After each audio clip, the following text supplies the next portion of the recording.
I'm going to hear from Sue Moroney. Call the honourable member. Thank you, Mr Chair. It's a pleasure to take a call on part two, because this is where we find out who gets away with it. Who doesn't have to pay, by way of a refund, the tax that is propping up the National Party's supposed surplus? Well, here's the part where they pander to their mates, of course. Part two is where they are pandering to their mates. And when I'm talking about panders, that is actually what Jerry Brownlee resembled when my colleague Trevor Mallard asked him a question about why they weren't doing this by regulation, and actually put it to Mr Brownlee that later on that they would bring regulation in to take the taxes up even higher. Mr Brownlee sat there like a giant panda and didn't respond. I have seen giant pandas who have been more communicative than the minister was when that issue was put to Mr Mallard. But back to part two. Yes, I think we've got the panda bit well and truly on the Hansard now.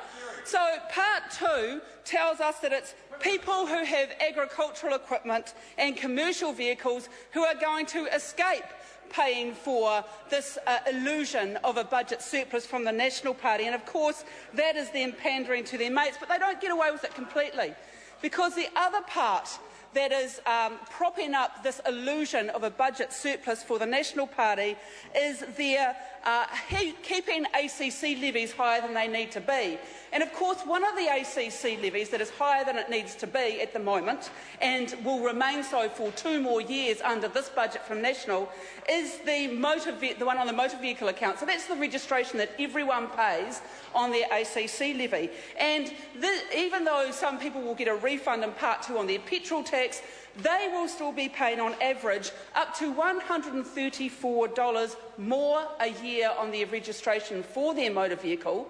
Not only are they going to be paying for the National Party's promise of a budget surplus every time they go and fill up at the gas station, every time New Zealanders fill up at the petrol station, I want them to stop and remember that they are paying through their pockets for that government's promise of a budget surplus, because that's clearly what is happening in this bill. And in part two, some of them get it refunded, but it's not the ordinary New Zealander who gets that refund.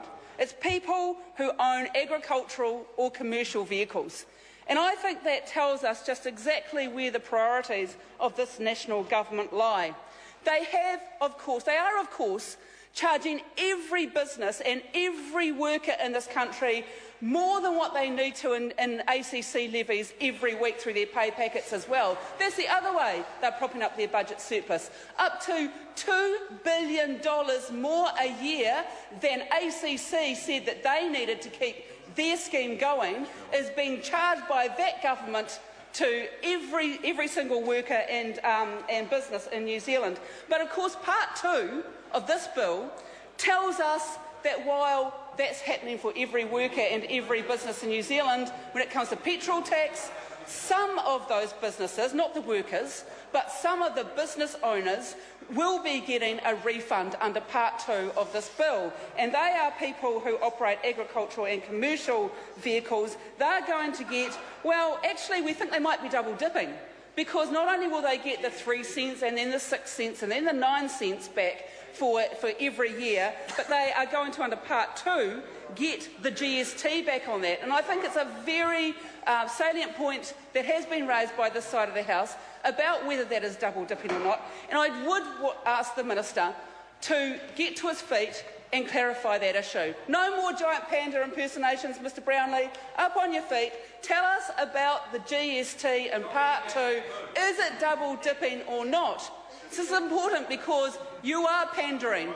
Sorry, not you, Mr Chair, of course, you're not pandering, but Mr Brownlee is pandering to his mates in this part. We need to know whether he's pandering to them in a way where they are able to double dip on a GST refund or not. This is important because it's only a small number of New Zealanders who get to use the refund in part two. It's not your everyday New Zealander. It's not the families that we're concerned about on this side of the House who are using their private vehicles day in and day out, taking children to school, taking them to sports events, getting to work. all of those everyday uses of vehicles are not going to actually get this refund under the part. Call the honourable member Mike Sabin. I move the question be